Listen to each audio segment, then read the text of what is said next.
Section 1. You will hear a woman called Mrs. Reynolds being interviewed by a police officer about an incident she saw the previous evening.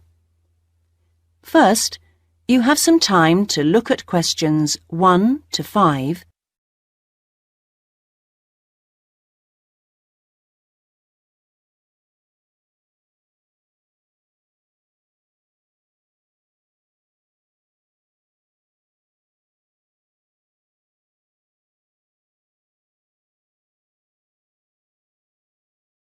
Listen carefully and answer questions 1 to 5. Well, if you can just tell me everything you remember. It doesn't matter how trivial it seems. What may seem unimportant to you may not be unimportant to us. OK, I'll do what I can, officer. Well, as I said, I'd just come out of the cinema on the high street, so it was about 8 o'clock, just before 8, in fact. I'd been to see a film with a friend, and she'd just gone off home. So I was just standing there wondering what to do, whether to go and have a cup of coffee somewhere or not. I was just standing there, minding my own business, when I suddenly heard someone shouting directly opposite me outside the library. Not screaming, just shouting. It sounded like the voice of an elderly woman. "They've got my bag! They've got my bag!" she was shouting. Then these two men raced past me, going like the wind, straight down the street and round the corner into West Street. It all happened so quickly, I think they must have had a car waiting for them there, because I heard one drive off at top speed. Well, I didn't know what on earth to do, whether to try and chase them, whether to ring the police, or whether to go and see if she was all right.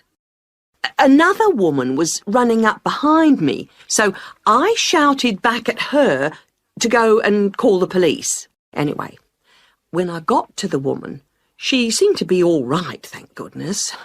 A bit shaken, but OK. I think I was much more upset than she was. All in all, she was pretty calm. I don't think I would have been, but apparently it had happened to her once before, so maybe that's why. You know, I've got a friend who refuses to go out alone anywhere after 6 o'clock now. What's this town coming to? Before you hear the rest of the conversation, you have some time to look at questions 6 to 10.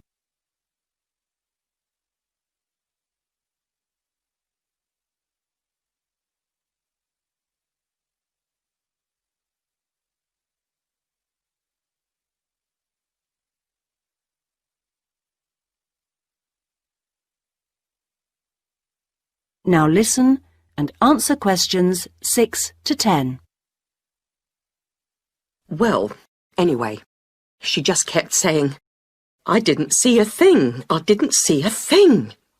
One of them had just pushed her from behind, and as she put out a hand to steady herself, the other one had just taken the bag from under her arm, and then he raced off across the road.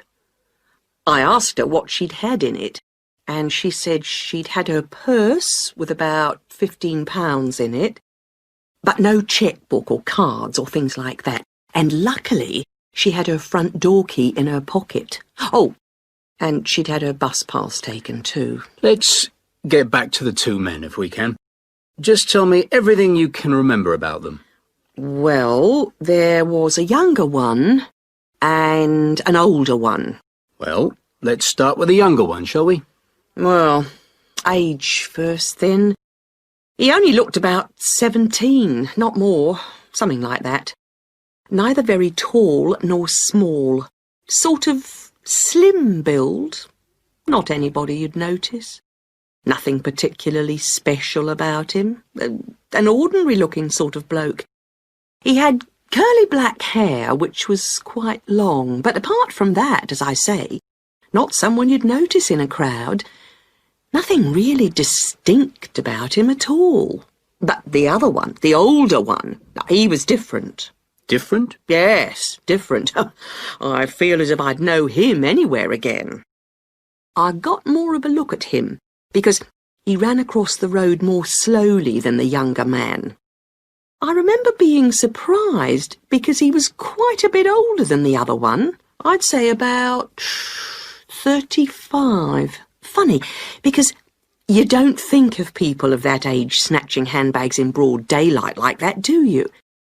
He was quite a bit smaller than the other man and medium build. What did he look like? You didn't give the officer much information last night.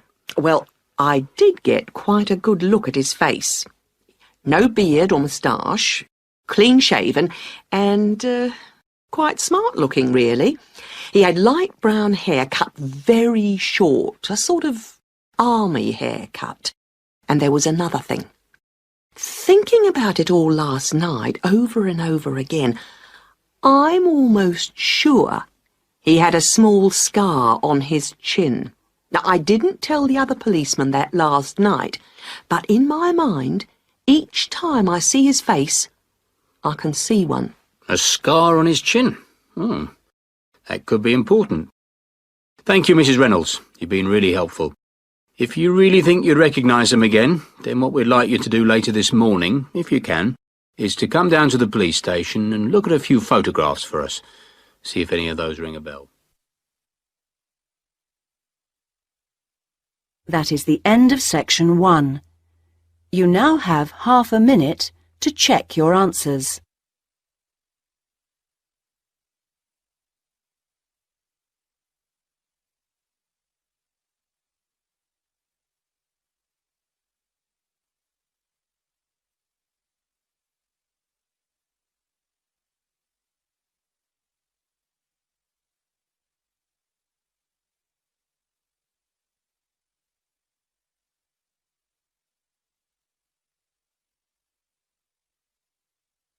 Now turn to section 2. Section 2. You will hear a recorded message giving information about an English hotel. First, you have some time to look at questions 11 to 15.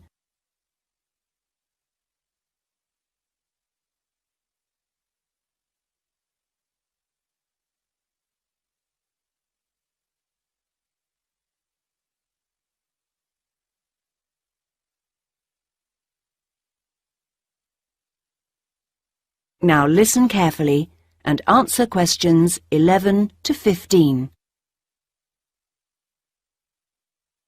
Welcome to the Bridge Hotel Information Line.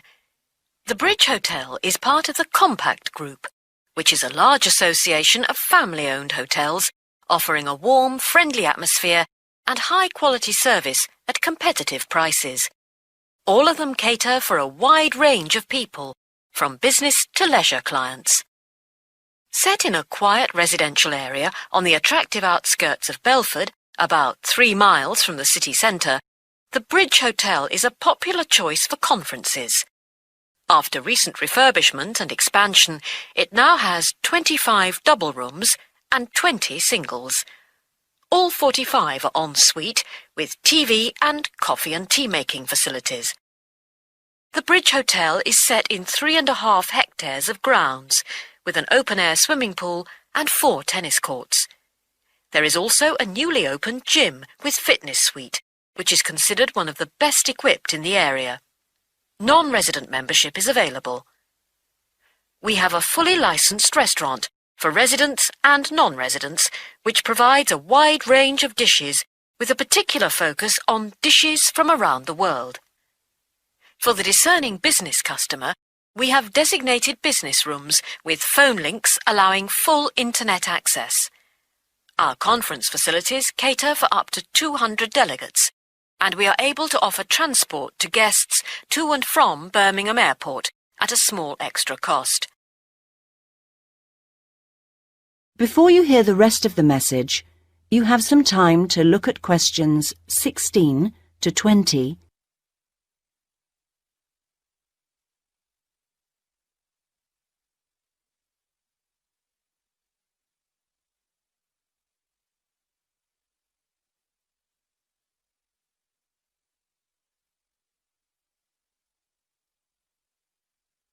Now listen and answer questions 16 to 20. There now follows information about short break packages. Welcome to the Bridge Hotel Short Breaks Information Line. We offer 3 packages: 2-day, 3-day and 5-day. The 2-day costs £75 per person per night and includes full cooked breakfast and evening entertainment. Very popular for weekend getaways. The 3-day break costs £60 per person per night and, in addition to offers for the 2-day break, includes 1 4-course dinner. This allows guests to enjoy the full range of hotel facilities. The 5-day break costs £52 per person per night and, in addition to offers from the 2- and 3-day breaks, includes free beauty therapy on 2 days and a full-day pass to a golf club.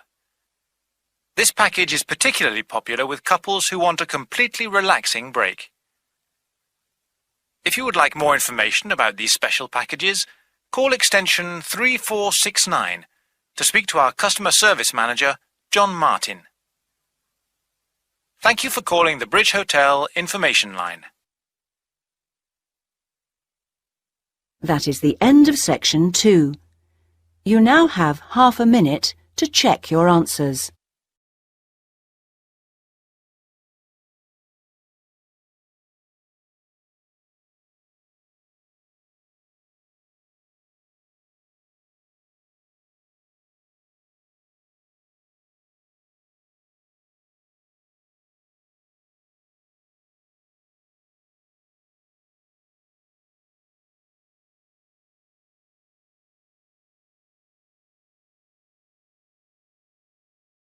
Now turn to section 3. Section 3. You will hear 3 students talking about their study programs. First, you have some time to look at questions 21 to 23.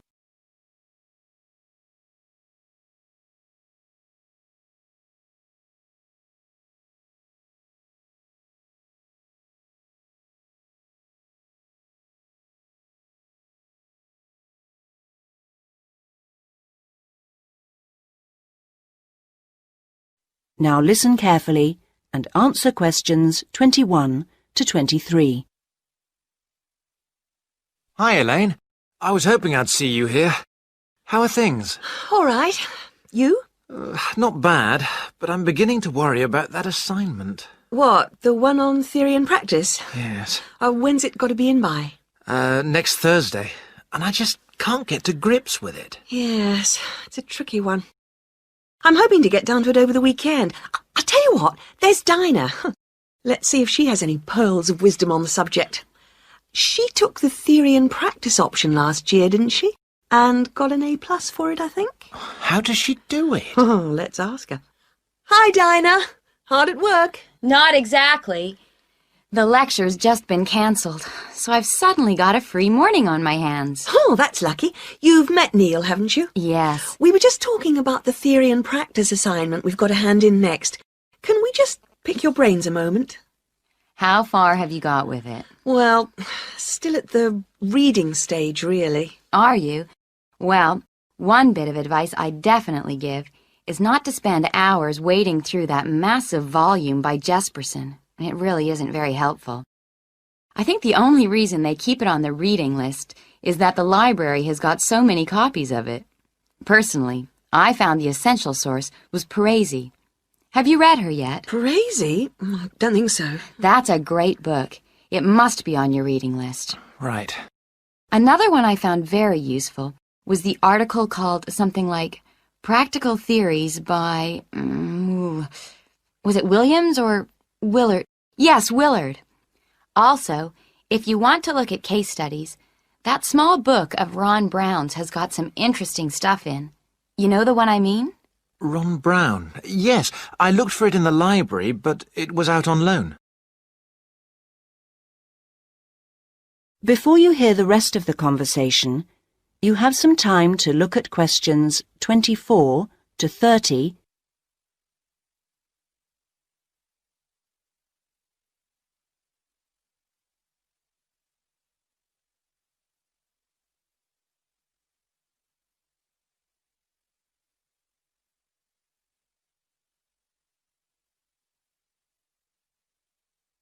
Now listen and answer questions 24 to 30.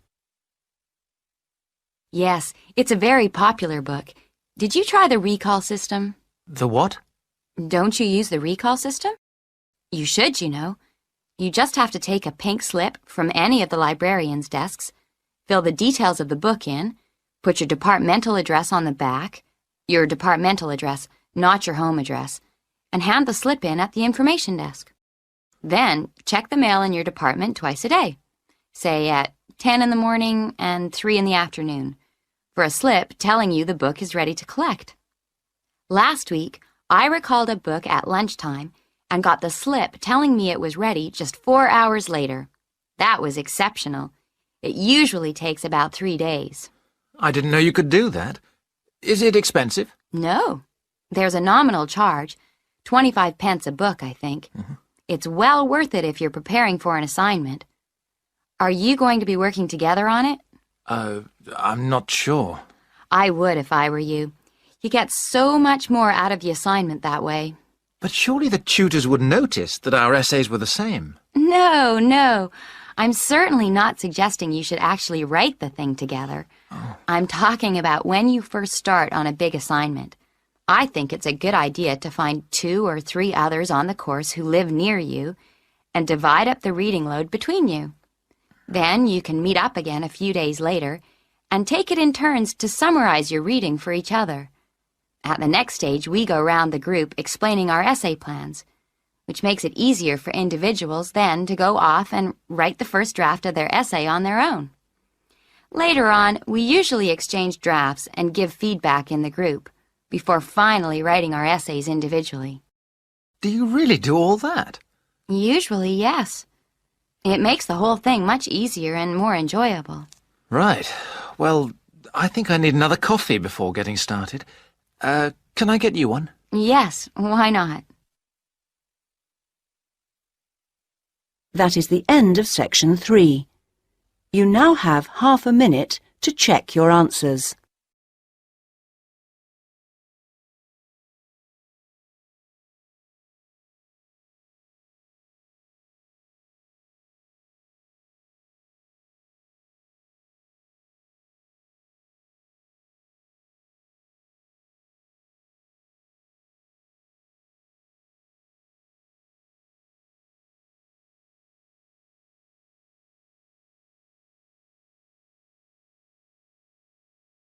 Now turn to section 4. Section 4. You will hear a talk by a university lecturer in Australia on a type of bird called a peregrine falcon.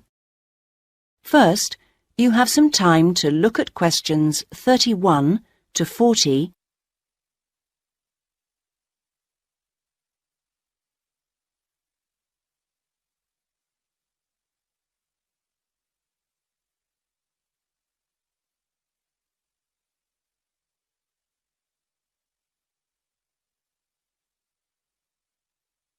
Now listen carefully and answer questions 31 to 40. I'm Professor Sam Richards, and I've come as the 3rd guest lecturer on this course in Australian birds of prey. My job is to keep a watchful scientific eye on the state of Tasmanian peregrines, so I'll start by giving you some background to these magnificent birds of prey before I speak briefly on my own project. Peregrine falcons are found on all continents with the exception of Antarctica, so don't go looking for them at the South Pole. They're found almost everywhere in Australia, and it's interesting to note that the name peregrine implies that they're wanderers, that they move from place to place following the seasons, and indeed in most parts of the world they're migratory birds. But not in Australia, however, where they prefer to stay in one place. They're known to be the world's fastest creature, and they have been tracked by radar diving down towards the ground at 180 kilometres an hour. However, a number of textbooks claim that their flight speed can go as high as 350 kilometres an hour, so there's still some dispute about just how fast they can actually fly. Female peregrine falcons, like all other Australian falcons, are larger than their male counterparts, In fact, the female is almost a third larger than the male in the case of peregrines. While she stays close to the nest to protect the eggs and the young chicks, the male is mostly occupied looking for food. Peregrines typically lay 2 or 3 eggs per nest, and after the eggs have hatched, when the chicks are about 20 days old, they start to fly. So they fly at a very young age. By the time they're just 28 days old, they've already reached full adult size. In other words, they're fully grown. Soon after this, at about 2 months after hatching from the egg, they leave the nest for good. From this point on, they're on their own. Unlike their parents, which have learned how to hunt, the young falcons are not good at feeding themselves, and so during the first year about 60% of them die. Once the birds have managed to live to breeding age, at 2 years old, they generally go on to live for another 6 or 7 years.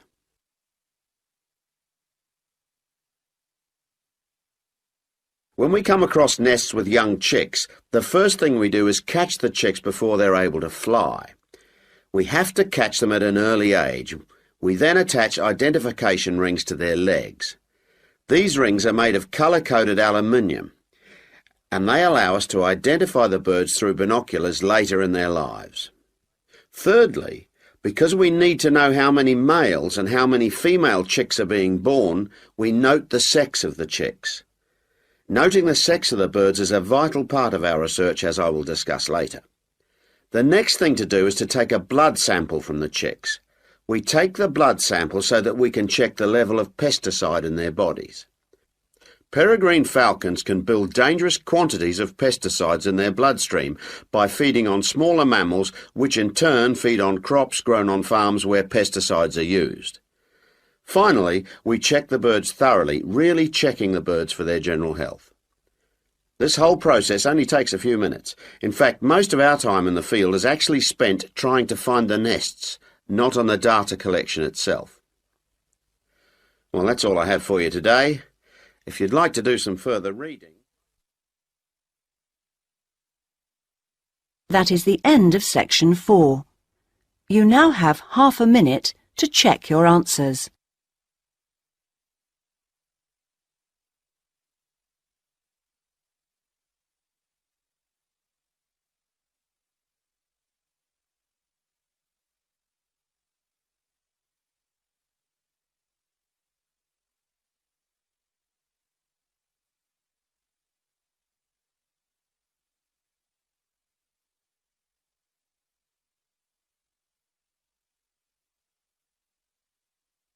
At the end of the real test, you will have 10 minutes to transfer your answers to the listening answer sheet.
Thanks for watching. Here are other 2 videos. You can watch them as well. And if you haven't yet subscribed my channel, please subscribe it and hit the bell icon for my upcoming videos, and share these all videos among your friends.